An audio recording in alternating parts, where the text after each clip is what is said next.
Listeners, are you ready for your monthly literary adventure? We now have the BFF Book Club. Join us each month to explore a new book. After reading, connect with fellow book lovers and meet the author in a live interview. Can't make it live? Don't worry. We'll send you the recording. You can find all the upcoming book club selections at www.bookishflights.com/read/BFF book club.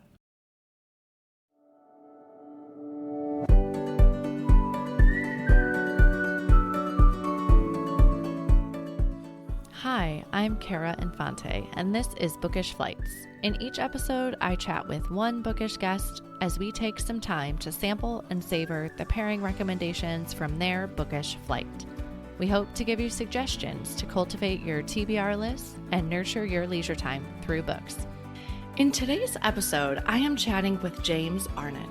James was born and raised in Winnipeg in Canada and graduated in arts and law at the University of Manitoba and Harvard Law School. He was a senior partner in Toronto and Washington, D.C., offices of a major Canadian law firm, CEO of a prominent Canadian public company based in Montreal, and chair of an Ontario utility. James has advised the governments of Canada and the province of Ontario and was active in the International Bar Association.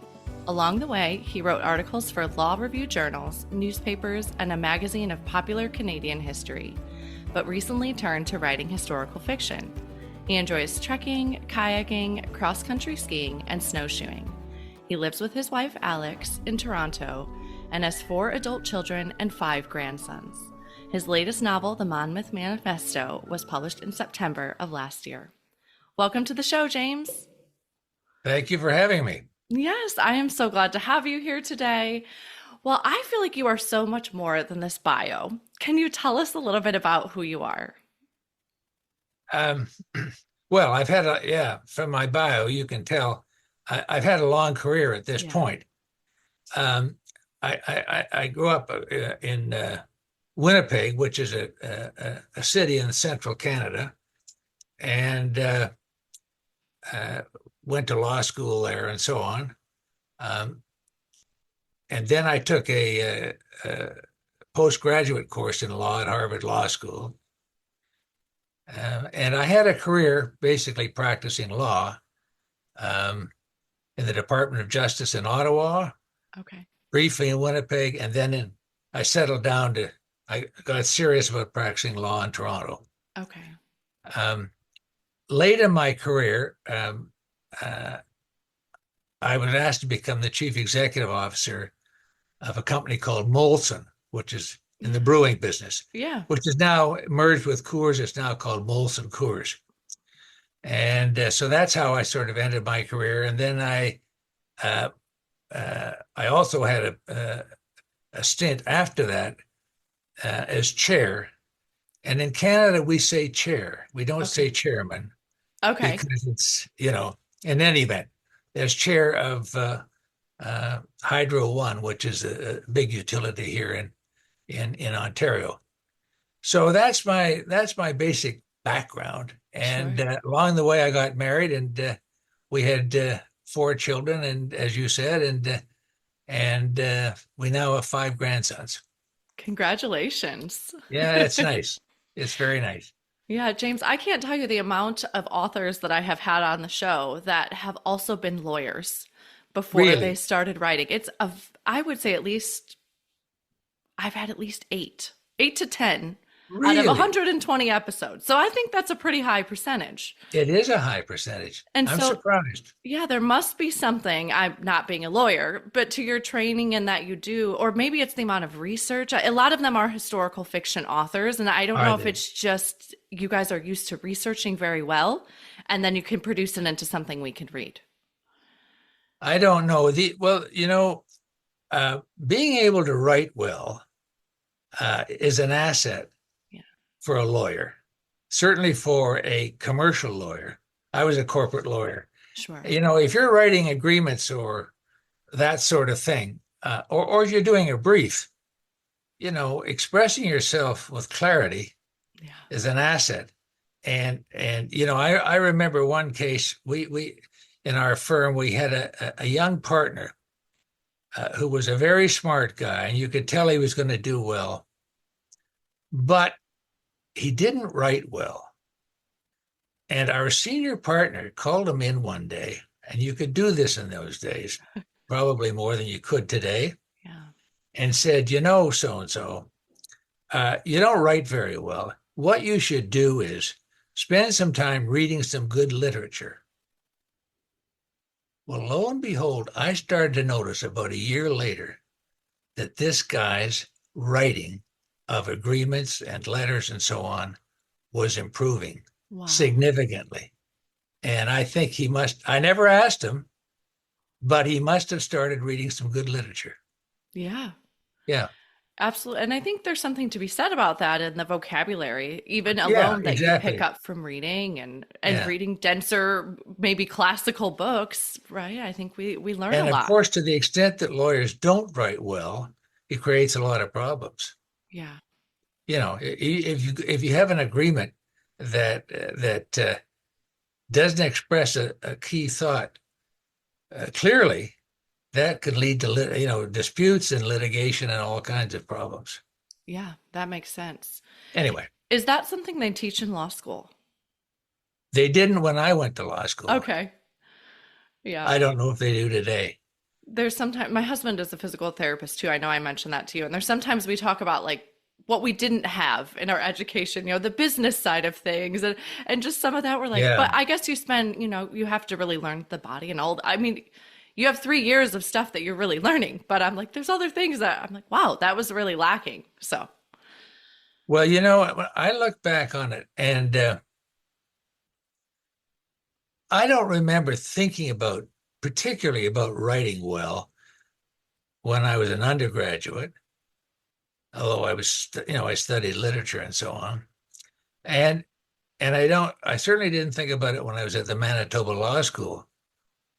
But when I went to the Harvard Law School, strangely enough, I did my thesis not in a legal subject, but I did it in. I took Henry Kissinger's defense policy course. Okay. And I did a thesis for him. And maybe because I took it more seriously than I ever had before, because I was this kid from Canada and I was down at Harvard and I was doing this for Henry Kissinger. I took it really seriously. And I remember starting to enjoy writing, to enjoy writing and to thinking about how, and sort of massaging sentences and thinking, how could I make this sentence shorter and get the point across, that sort of thing. So you never know what stimulates that, I guess. Yeah. I imagine after that, though, you went on to have your career and you didn't have much time for this world of maybe historical fiction writing that you've now turned to. No, that's for sure. Yeah. No. So tell us now, when did you start making the switch to doing some historical fiction writing? Well, what happened, it was after I sort of retired twice. I retired as the CEO of Molson. But then I had another 10, 15 years of doing post-retirement things like being the chairman of the utility and on the boards of companies and so on. Sure. And then, when I retired from that, I had nothing to do. Yeah. And I don't play golf. And so there's kind of a question of how you filling your time. And I had always enjoyed writing, and I'd written a couple of articles for a journal of popular Canadian history, that sort of thing. Okay. What happened though specifically was, I was casting around, and I remembered that my grandmother Arnett had given me the manuscript of a novel that my grandfather Arnett had written in the 1920s. Wow. So I thought, well, why don't I dig this thing out, rummage around and dig it out, and see if I could get any interest in publishing it or whatever. Sure. So I started, it's a kind of a long story, but basically what happened was uh, uh, I could see it had issues.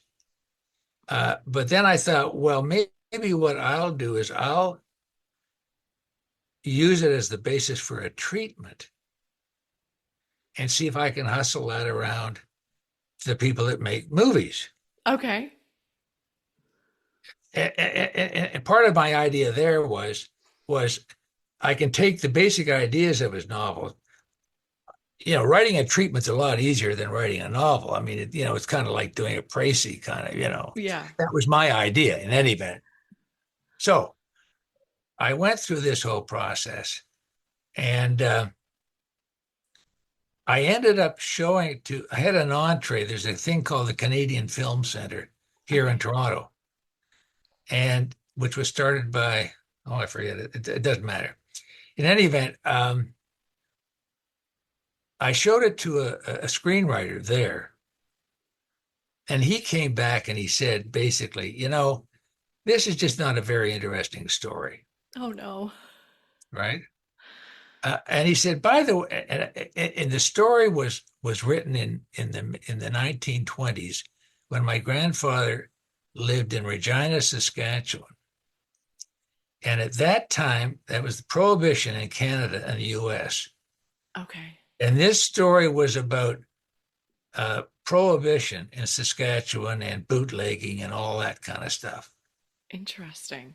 So this fellow said to me, by the way, I don't know why you'd fiddle around with this sort of second-rate story that your grandfather wrote, when there are all kinds of really interesting true stories about that period in Saskatchewan.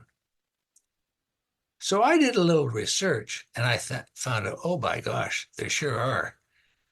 And so I came up with what I discovered was the famous Bronfman family. And Edgar Bronfman, I think, lives in L.A. The third lives in L.A., and I think he's in the entertainment business and so on and so on.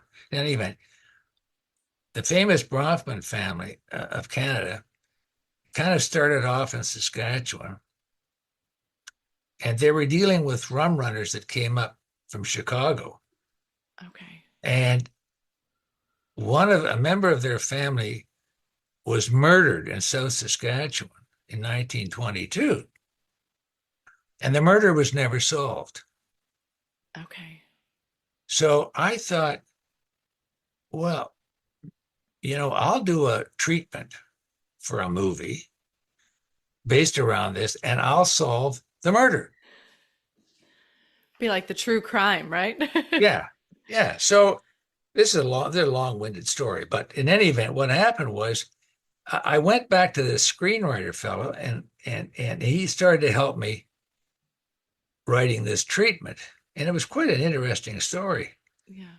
And then I showed it around. There's a little Canadian film industry, and it's pretty tough to break in. And I couldn't get anybody interested. And I was sitting around one day with the screenwriter in my living room, and I said, well, it looks like, this treatment's not going to go anywhere. But I had invested, a year or two now in all this stuff. And I was kind of depressed about that. It was sort of like a waste. And he said to me, well, you could always turn it into a novel. Yeah. And I thought, you're kidding. Write a novel. I mean, I maybe had 10,000 words in a treatment. Sure. I mean, for a novel, you have to have at least sort of 60,000 words. You should be better to have 100,000 anyway. Sure. And you've got to do dialogue. You don't do dialogue in a treatment. I mean, but I thought about it. And I thought, well, you know what? I'll give it a shot. And I had the treatment basically as the outline for a novel. Yeah. So I just started to fill in the blanks, so to speak. And you would spend a lot of time with the story. Sounds like you were invested. And I found that I could write dialogue. Yeah. That I could imagine it. So it ended up, I wrote this novel. It ended up being called Bean Fate. Yeah. There's a story behind why it's called Bean Fate. Um, but I ended up writing and publishing this novel based around the murder of a member of the Bronfman family in Saskatchewan, in which my protagonist solved the murder. Oh, I was going to ask that. Okay. Yeah. So I totally backed into it. Yeah. If in a sense, it's a very circuitous. I'm having a moment here. Circuitous path there. Yeah, I totally backed into it. When I was finished with that, I thought to myself, that was really fun. Maybe I could do another one. Yeah. But, in any event, I did. I did another one. It ended up being called the Monmouth Manifesto. Yeah. But I totally backed into it. That's really what happened. So how did you then come? Because now we have the Monmouth Manifesto was published in September. Yeah. So how did you come to this next topic? Like, where were you? I'm imagine you have to come to something else you'd want to invest your time in. Well, yeah. Again, it's sort of a family connection, strangely enough. I had heard in my wife's family the barest outline about a distant ancestor called Richard Lippincott. And all I had heard was he was a loyalist who'd come to Canada from the States after the American Revolution. And of course, in Canada, loyalists were considered to be almost sort of superior people. Oh. It was a badge of honor to have been a loyalist. Yeah. And in her family, I mean, all I'd heard was that there was this guy Richard Lippincott. And that was about it. So I thought, well, I wonder what that's all about. So I'll look it up, and by Jove, as soon as I started reading, I found there was a whole story about Richard Lippincott in the history books, in the biographies of George Washington, and so on. So I thought, you know what? Maybe I could build a story around that. Yeah. Yeah, listeners, I will say I read the Monmouth Manifesto last month, and it flipped my entire education, what I had learned in American history class. I'm like, this was nothing that I remembered. So Can you tell the listeners, can you give them a brief overview of the Monmouth Manifesto if they pick it up? I can. I want to be careful about spoiler alerts, but sure. Yeah. Please do. I think the listeners will appreciate that. Basically,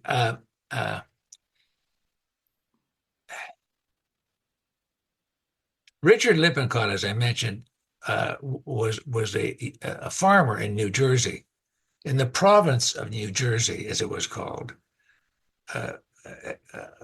when New Jersey was a colony of the sure. British Empire. And he was one of those people who opposed the rebellion, and he ended up joining. And the complication was that he was a Quaker. That's a complication because Quakers didn't believe in violence. Yeah. But he ended up joining a loyalist regiment in the British Army. And so the book is all about his exploits and his ups and his downs, as basically fighting George Washington and the rebels, what they called the rebels. Now, when I started in on it, even though I found quite a bit of material, I wasn't sure that there was enough for a full-scale novel about Richard Lippincott. Sure. I stumbled upon the fact that there was another guy who was also a New Jersey loyalist uh, uh, in the American Revolution, named James Moody. Mm-hmm. And I thought, well, that's interesting. And there was quite a bit more information actually about him. I came across a biography of James Moody. He in fact was in some respects, a more famous loyalist at the time. Sure. So I thought, well, that's interesting. Maybe I could somehow weave their two disparate, lives into a novel. Then, and this was the key for me, I stumbled upon the fact that Moody joined the same regiment in the British Army that Lippincott joined, and that they overlapped. Now, I don't know that they knew each other, but I thought to myself, I'll make them buddies and play them off against each other and use it as and now I've got enough. I certainly have enough material if I do it properly to write a novel. So that's really what happened. Yeah, you did such an excellent job of portraying, Lippincott being the Quaker and all the internal battle that he went through to then signing up for the Loyalist, which was then potentially being violent, and just that character arc was so well done that it made me think, it made me feel what he was going through. Well, I'm glad to hear that. Yeah. So, and then, just how that wasn't of his nature. So he had to observe others around him to maybe essentially take on that behavior, since that was so different from his upbringing. Well, and that's where Moody came in, because I knew that Moody was a real Tory and an Anglican. Yeah. So I portrayed Moody as kind of that kind of a guy, who had no problems. Moody had no problems with fighting. In fact, he kind of liked fighting, as it happened. Yeah. So Lippincott is watching Moody. Yeah. Moody arrives and it's like he was born to it, right? Sure. And Lippincott is sort of saying, "Oh, is that what you do?" So that was the way I developed that. And the other thing, of course, about it was that Moody was a slaveholder, and of course the Quakers were opposed to slavery. So that was a kind of a subtext of their relationship, and the difference between them in terms of kinds of people they were. Yeah.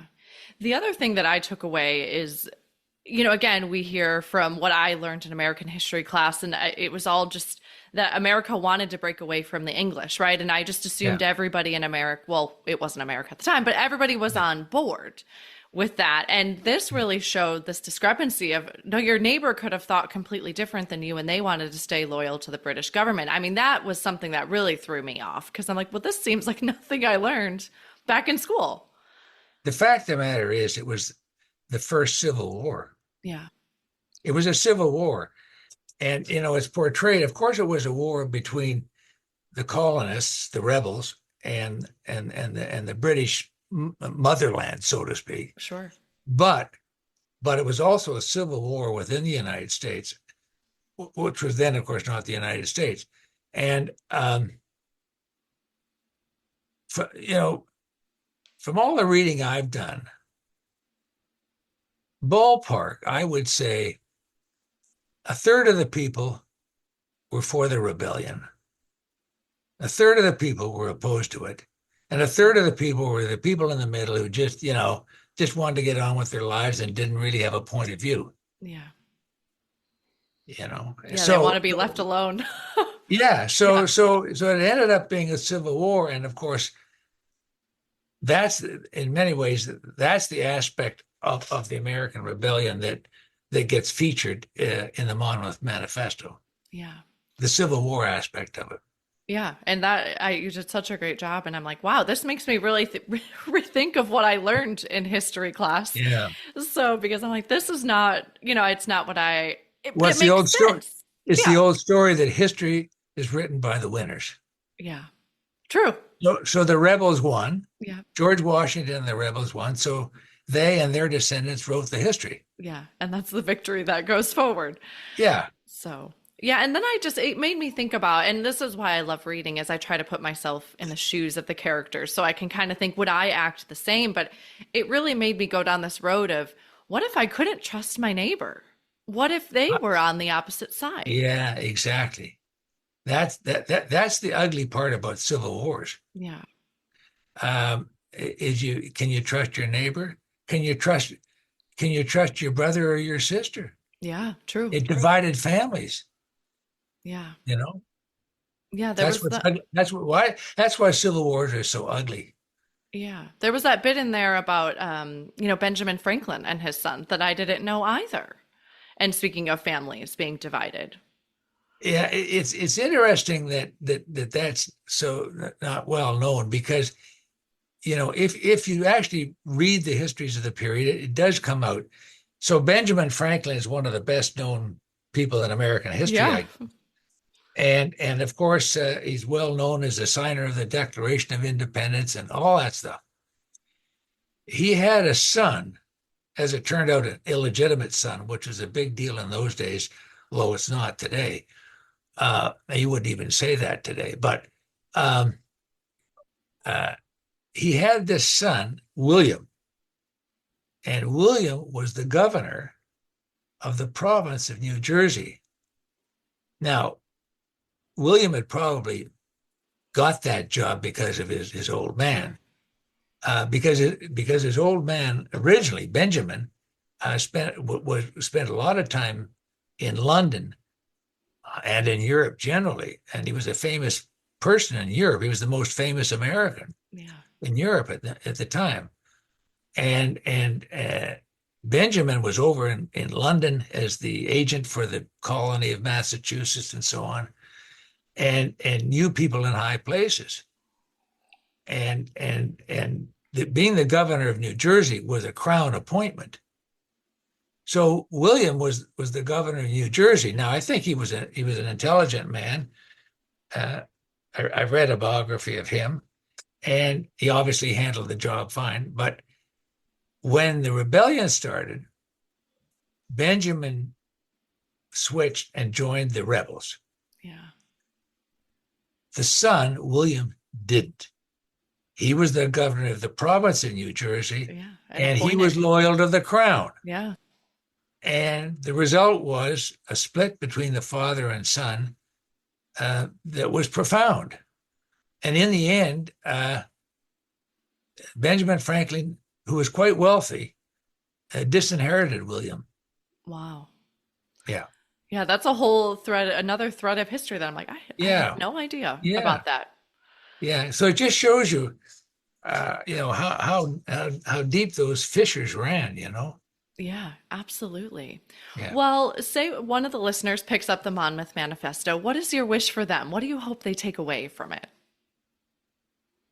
Well, essentially, I just hope they find it to be an interesting read. Yeah.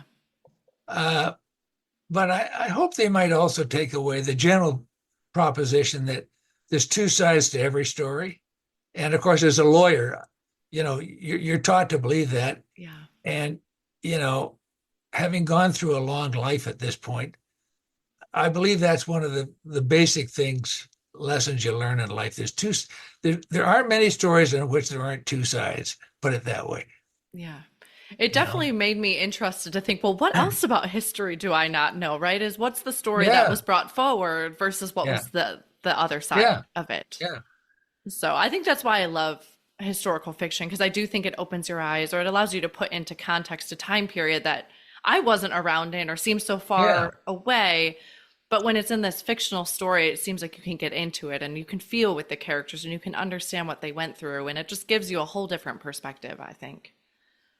I mean, the way I look at it a bit is it just, you get the same kinds of issues that you get in any novel, sort of characters, the way they relate, what their issues are, but you get a kicker, which is you learn something about history. Yeah, I love learning though. Now, from my standpoint, and having become an author late in life, it's just that it's easier. Yeah. I mean, I mean, you've got the nugget. I don't have to sit around thinking, what's a plot? What would be an interesting plot? You come up with a nugget from something in history, and then you build around it. Sure. Well, what have you learned about yourself through writing?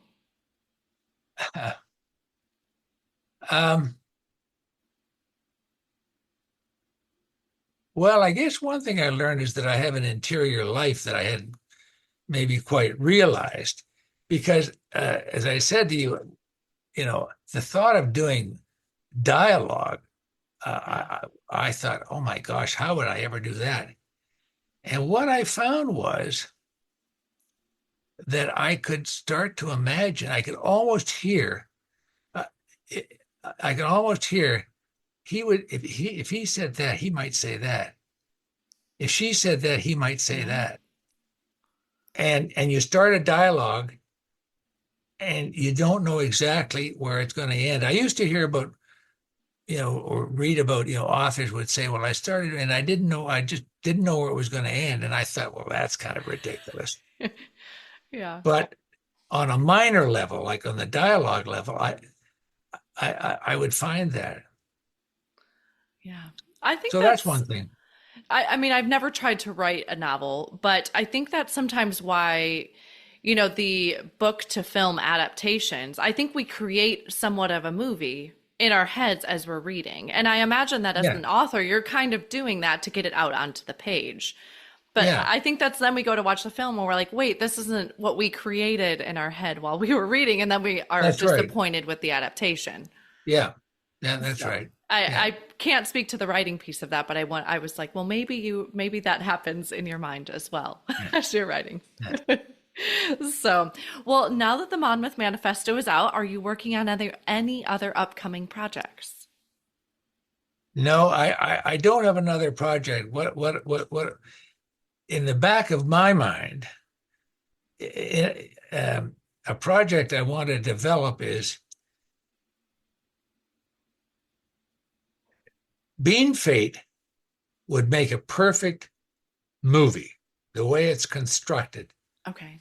Partly because I started off as a treatment for a movie. Sure. The Monmouth Manifesto could make a series.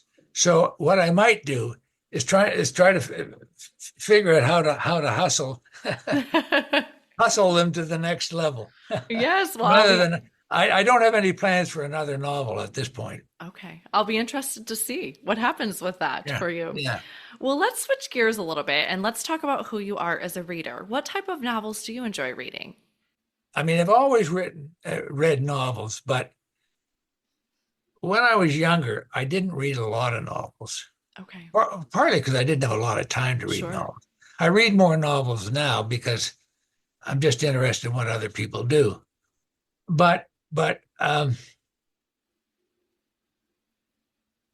my interests are pretty eclectic in reading generally and in reading novels. I would say, though, that I'm not very interested in what they call commercial fiction. Sure. The latest blockbuster. Yeah. Sort of thing doesn't interest me, partly because maybe where I'm at in my life, So I always used to say my favorite novelists were Graham Greene and Ernest Hemingway. Yeah. Whom I read back in the day. Interestingly, I picked up a Graham Greene novel and reread it. I was a little disappointed. And I thought, well, that's interesting. I mean, I don't, but and I always liked 19th century fiction, both American and British, and Dickens and Trollope and all those kinds of people. But in terms of modern writers, I mean, who have I read recently? Well, in terms of fiction, I've read, like A Gentleman in Moscow. Yeah. I thought that was terrific. Yeah. The Sympathizer. Yeah. what's that? All the light we cannot see. Yeah. Those kinds of, and those are historical fiction. Yeah. But modern historical fiction. Sure. By really accomplished writers. Yeah. So, on the other hand, somebody gave me for Christmas a novel that's currently on the bestseller list and everything. It's I won't mention the name, but everybody said it's one of the great American novels and so on. And it's a relatively contemporary novel. And I started in and I thought, this is a novel about the internal and external lives of really ghastly people. And I don't have time. I'm not interested in spending reading 400 pages about ghastly people. So I stopped. But it's a big bestseller. So, that could be, I'm at a certain stage in my life, and maybe those kinds of people don't interest me now. I don't know. Yeah. I'm giggling as you're saying this because I often will read something that is like this, smashing success or it's all over. And I read it and I think, oh, well, that really wasn't for me. And then I'm like, well, is there something wrong with me? Did I miss something? So. Yeah. I find that most contemporary novels that I read, if you ask me a week later what it was about, I can't remember. Yeah, you can't recall. You know what I mean? Yeah. But it kind of all blend together. But a Gentleman in Moscow, I remember I could still, in my mind, I could still see scenes from that book. Yeah. Yeah. So it was a particularly well-written book, but that sort of thing. Absolutely. Well, I ask each guest to bring a book flight of 3 books that maybe are their favorites or that have influenced them. Could you give us 3 of these books? One would be For Whom the Bell Tolls. Yes. Okay. I love that book. I would say maybe Bleak House by Dickens. Okay. And I might say A Gentleman in Moscow. Yeah. Yeah. They got a contemporary in there too. I like it. Yeah. Yeah. A contemporary historical fiction. Yeah. I really admire the way he writes, Yeah. And yeah. Lovely. Well, thank you so much for sharing those with us. How I love to end our show here is with our bonus pairings, and they're a speed round of questions you can answer really quickly. Are you a rereader? Yes. All right. Where is your favorite place to read? In the living room in our apartment. Okay. And lastly, what are you reading next?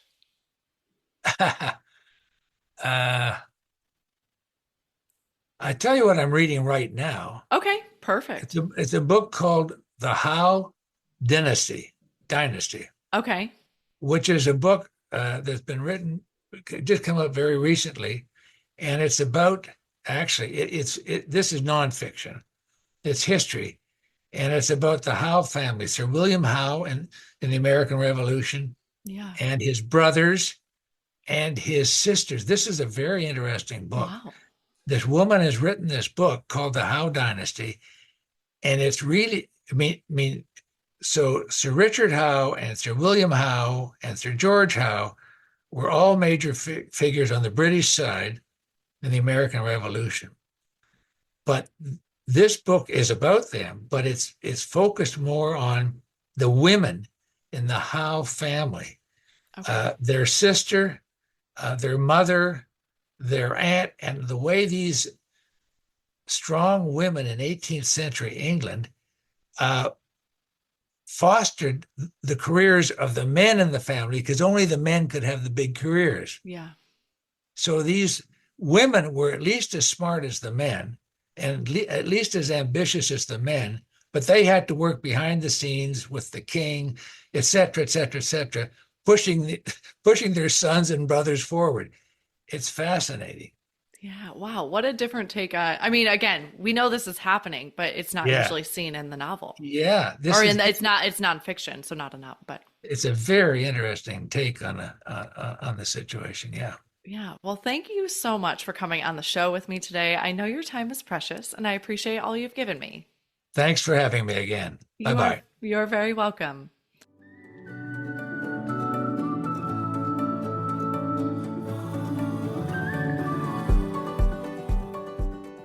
Thank you so much for listening to this episode today with James Arnett. You can find all the books that we talked about on this episode today at bookishflights.com. That is also where you can find more information about today's book flight or other books that we talked about. That's it for today. Thank you so much for listening. As Emma Thompson said, I think books are like people in the sense that they'll turn up in your life when you most need them. Cheers to you, dear readers. Until next time.